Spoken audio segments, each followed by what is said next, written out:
Hello dear students, आप सभी का स्वागत है हमारे PRK IIT medical YouTube channel में। सर, आप लोगों को पता है कि हम रियल नंबर को डिस्कस कर रहे हैं।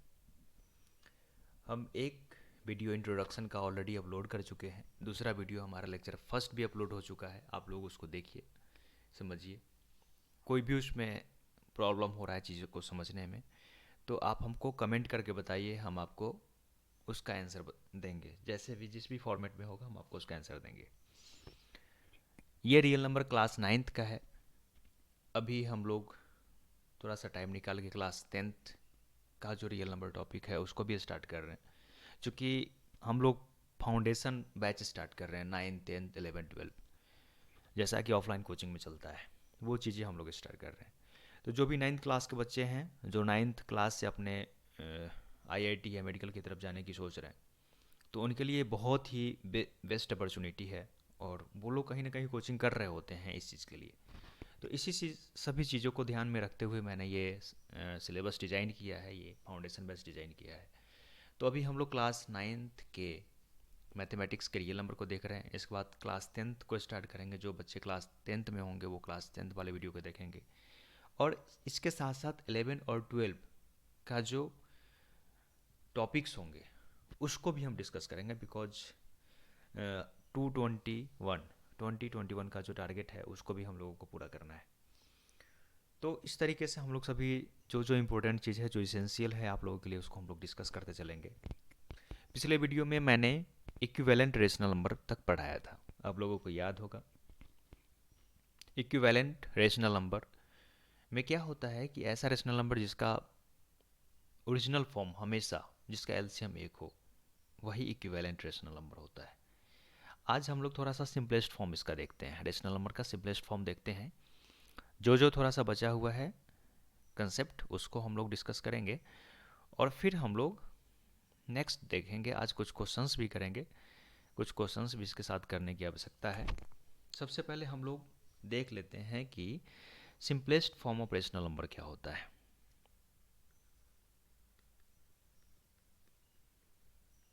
Simplest form of rational number, simplest form of rational number ये क्या होता है, सबसे पहले थोड़ा सा इसको देख लेते हैं। और रेशनल नंबर, इसका डिफिनीशन एक बार देख लीजिए। Rational number P upon Q is said to be in simplest form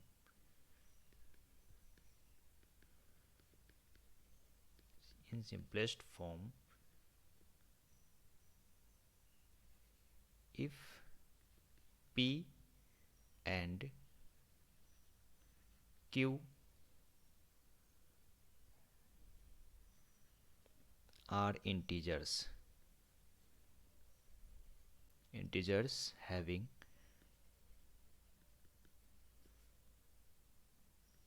no common factor other than 1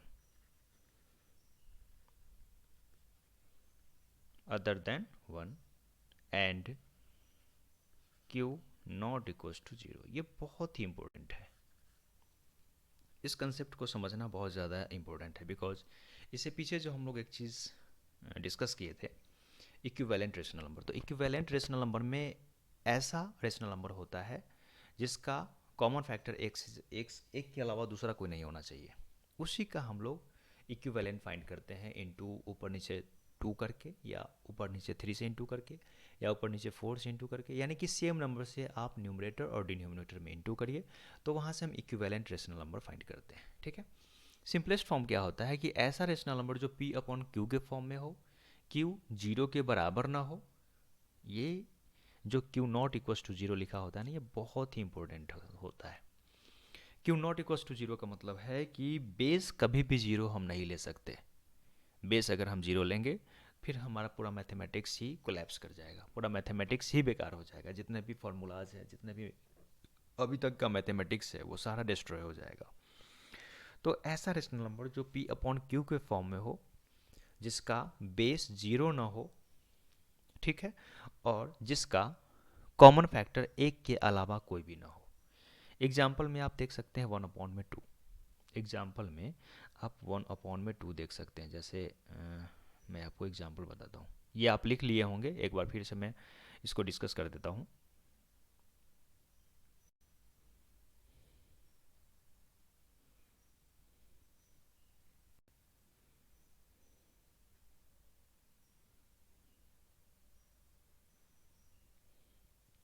simplest form क्या होता है कि ऐसा रेशनल नंबर जो p अपॉन क्यू के फॉर्म में हो और q नॉट इक्वल्स टू 0 हो और p और q जो हो वो इंटीजर हो, ठीक है, ये सिंपलेस्ट फॉर्म होता है।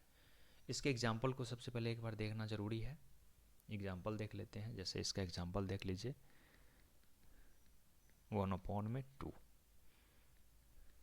3 अपॉन में 4।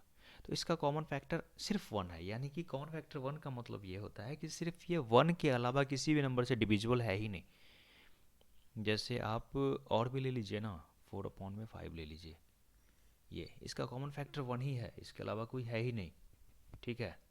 जैसे मान लीजिए कि 5 अपॉन में 7 ले लीजिए, ये तो ये है, यानी कि इसमें एक के अलावा कोई कॉमन फैक्टर है ही नहीं। तो ये होता है सिंपलेस्ट फॉर्म, ठीक है। अब आगे हम लोग कुछ चीज़ें हैं उसको डिस्कस करते हैं, उसके बाद हम लोग कुछ क्वेश्चंस को करेंगे, ठीक है। आज हम लोग सबसे पहले थोड़ा सा इसके टाइप्स को देख लेते हैं एक बारी।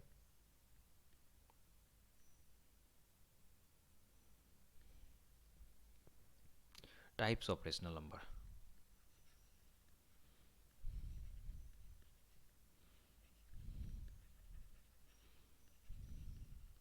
आप लोग साथ में लिखते भी जाइएगा कि थोड़ा सा नोट बनते जाए। नोट बनेगा तो आप लोगों को पढ़ने में बहुत इंटरेस्ट उससे डेवलप होगा। तो टाइप्स ऑफ रेशनल नंबर देखते हैं। फर्स्ट है हमारा टर्मिनेटिंग रेशनल नंबर।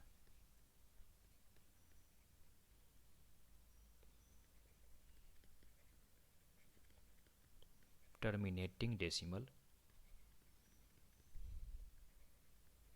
नंबर। दूसरा है रेकरिंग।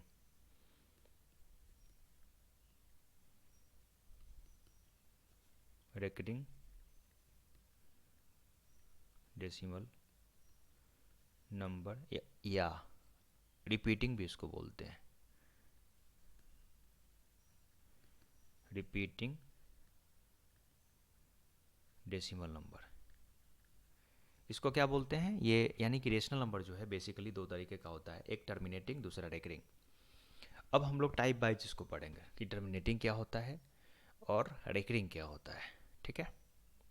सबसे पहले हम लोग टर्मिनेटिंग को देखते हैं।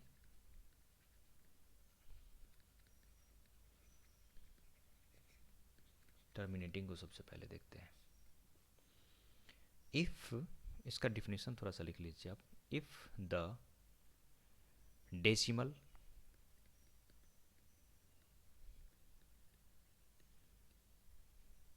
expression of p upon q terminates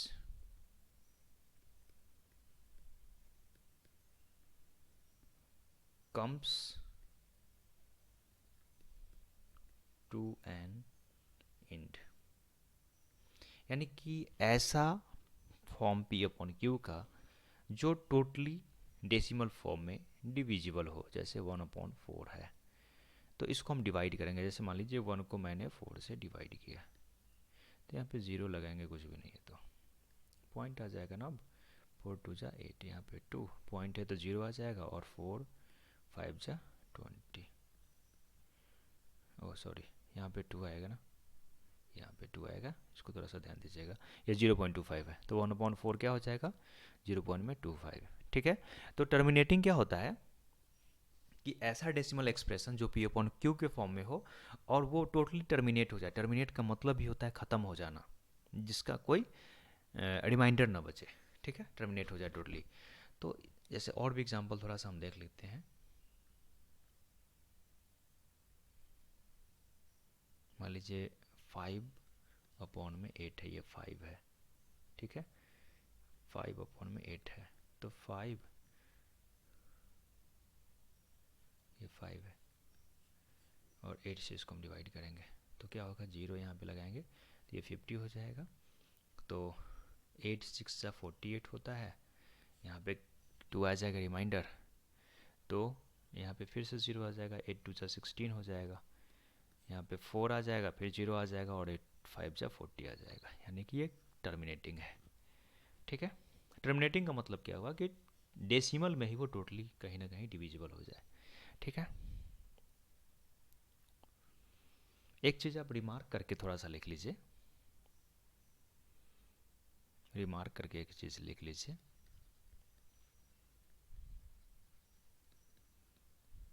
remark करके लिख लीजिए, when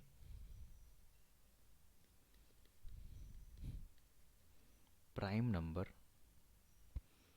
when prime factor of q are 2 and 5, यानी कि कोई भी ऐसा प्राइम नंबर, जैसे यहाँ पे मैंने आपको एक एग्जांपल दिया था वो अपॉन 1/4, दूसरा एग्जांपल दिया था 5/8 और तीसरा एग्जांपल आप लिख लीजिए 3/5। तो कहने का ये मतलब है, रिमार्क लिखवाने का ये मतलब है कि कोई भी प्राइम नंबर टर्मिनेटिंग तभी होगा जब उसका बेस जो होगा वो प्राइम फैक्टर होगा, यानी कि prime factor in the sense कि 2 का मल्टीपल हो या फिर 5 का मल्टीपल हो। ये 2 का मल्टीपल है ना, 2 2 जा 4 होता है, ये 2 का मल्टीपल है ना, और ये 5।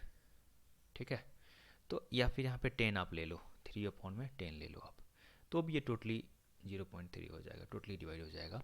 तो या तो 2 का मल्टीपल हो या फिर 5 का मल्टीपल हो, प्राइम फैक्टर होना चाहिए 2 और 5 का, तभी ये टर्मिनेटिंग होगा, अदरवाइज नहीं होगा। ये बहुत इंपॉर्टेंट है बिकॉज यहाँ से क्वेश्चंस बहुत बनते हैं, तो इसको आप एक बार बहुत अच्छे से समझ लीजिएगा। अगर एक बार में समझ नहीं आए तो वीडियो को रिपीट करके देखिएगा, आपको बहुत अच्छे से समझ आएगा। फिर भी अगर कोई डाउट्स अगर होता है तो आप हमें कमेंट करिएगा, हम उसको दोबारा आपको बताएंगे। इसके बाद हम लोग आते हैं रेकरिंग, रेकरिंग डेसिमल। ये क्या होता है, अ डेसिमल, एक बार देख लीजिए इसका definition, a decimal in which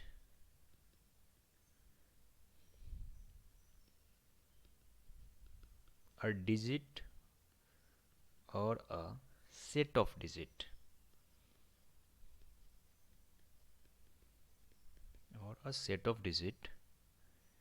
repeats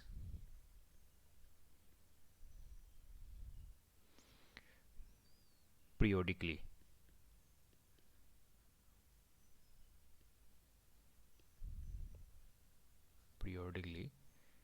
is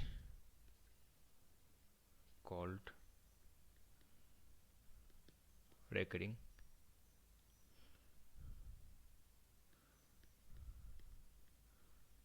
decimal. ठीक है, यानी कि ऐसा decimal in which a digit और set of digit repeats periodically, यानी कि एक पीरियड में रिपीट करे। जैसे फॉर एग्जांपल आप देख लीजिए, एग्जांपल से आपको ज़्यादा समझ आ जाएगा। जैसे मान लीजिए 3.86666 डॉट डॉट डॉट, ठीक है, अनडिफाइंड तक जा रहा है ये, तो ये क्या हो जाएगा, 3.8 और 6 पे एक लाइन लगा देंगे। ठीक है, ये वाला ऐसे एक लाइन लगा देंगे, यानी कि जो नंबर बार बार रिपीट हो रहा है उसी पे हम लाइन लगाएंगे, सभी पे नहीं लगाएंगे। ठीक है, तो ये इसका एग्जाम्पल था। समझ गए हैं आप कि रेकरिंग डेसिमल क्या होता है, ऐसा डेसिमल जो एक सेट में रिपीट करे, एक सेट में रिपीट करे, उसको हम रेकरिंग डेसिमल बोलते हैं। इसका और भी एग्जाम्पल आपको हम बताते हैं। अभी थोड़ा सा स्क्रीन छोटा है सो बार बार इरेज करना पड़ रहा है। जैसे 2/3 है तो 0.6666 डॉट डॉट डॉट, इसको हम क्या लिखेंगे 0.6 पे बार। जैसे मान लीजिए 11.6 है, इसको हम क्या लिखेंगे 1.8333 डॉट डॉट डॉट, यानी कि 1.8 और 3 पे बार। ठीक है, इस तरीके से। तो ये हमारा क्या हो जाएगा, ये हो जाएगा रेकरिंग डेसिमल। ठीक है, एक चीज़ जो और है वो है length of period. Length of period, ठीक है। इसको देख लीजिए क्या है, repeated number of decimal places in a rational number, ठीक है। जैसे एग्जांपल में आप देख लीजिए इसको। ये सब कुछ चीज़ें समझना बहुत ये टॉपिक इतना इंपॉर्टेंट है ना कि आप कितना बार भी पढ़ लीजिएगा फिर भी थोड़ा ना थोड़ा कन्फ्यूज़न छोड़ के ही जाएगा। ये टॉपिक ऐसा है, एक बार सही से इस लेक्चर को देखिए, आपको कोई कन्फ्यूज़न नहीं रहेगा। तो ये इसका क्या है, पीरियड है ये वाला।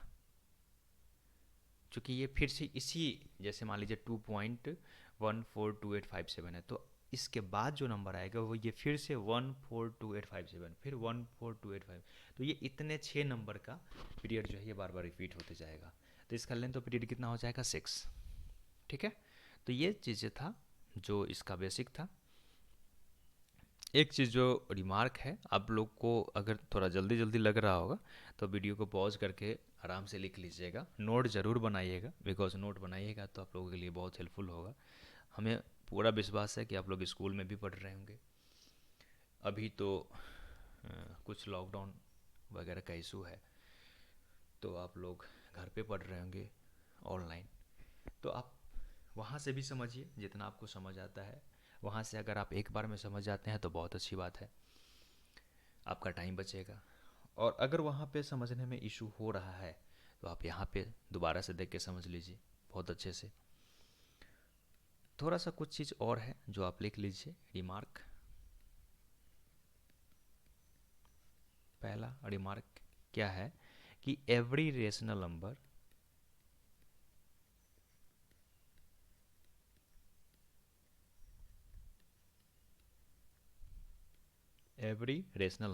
is expressible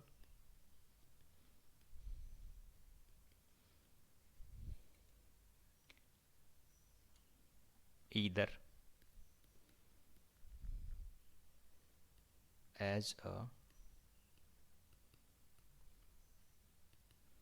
टर्मिनेटिंग लिखा हुआ है, TER, ये M है, MI, ठीक है। TERMINATING है, टर्मिनेटिंग डेसिमल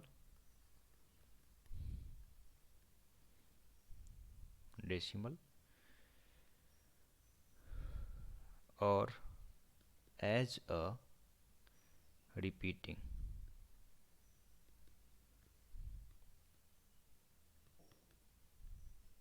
डेसिमल, ठीक है। ये फर्स्ट पॉइंट है, रिमार्क में नोट करके ज़रूर लिखिएगा बिकॉज ये बहुत इंपॉर्टेंट है। Every rational number is expressible either as a terminating decimal और एज अ रिपीटिंग डेसिमल, ठीक है। ये हमारा फर्स्ट पॉइंट है, इसको मैं इरेज कर रहा हूँ। दूसरा पॉइंट है हमारा every terminating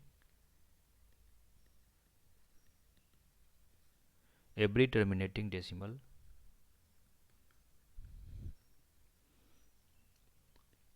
is a rational number. Third है हमारा every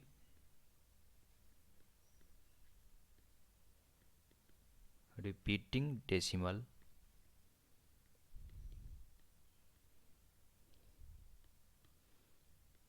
is a rational number, ठीक है। हमारा दूसरा पॉइंट है ये वाला दूसरा पॉइंट है और ये तीसरा पॉइंट है। दूसरा पॉइंट क्या है कि every terminating decimal is a rational number, यानी कि जितने भी टर्मिनेटिंग डेसिमल है वो रेशनल नंबर है। तीसरा पॉइंट है कि every repeating decimal is a rational number, ये था हमारा तीसरा पॉइंट है, ठीक है। तो ये हमारा बेसिक था। अब हम क्वेश्चन पे फोकस करेंगे। अब हम लोग आज इतना ही रखते हैं क्योंकि अभी हमें और भी कुछ चीज़ें देखना है, क्लास 10th के लिए भी कुछ क्लास रिकॉर्ड करना है, तो आगे अब हम कल से हो सकता है कि एनसीईआरटी का जो क्वेश्चन है उसके सीरीज को स्टार्ट कर रहे हैं रियल नंबर का। तो ये थोड़ा सा बेसिक था, ये मैंने बेसिक आप लोगों को बताया है। अब मैं क्वेश्चन स्टार्ट कर रहा हूँ। तो इस वीडियो को आप लोग देखिए, हमारे चैनल को सब्सक्राइब करिए, बहुत ही यूज़फुल आप लोगों के लिए चैनल होगा ये। चैनल को सब्सक्राइब करिए। कोई भी प्रॉब्लम होता है तो कमेंट करके बताइए। वीडियो अच्छा लगता है तो उसको लाइक करिए, चैनल को सब्सक्राइब करिए, और अच्छा लगता है तो शेयर भी करिए, क्योंकि आप शेयर करेंगे ना तो आपके बहुत सारे फ्रेंड्स हैं जिसको इन सब चीज़ों का प्रॉब्लम होता है, तो उनको शायद बेनिफिट होगा। तो यकीन मानिए, आप किसी का भला सोचेंगे तो आपका ही भला होगा। तो इसी के साथ आज का हम लोग लेक्चर यहीं पे स्टॉप करते हैं। जय हिंद, जय भारत, थैंक यू।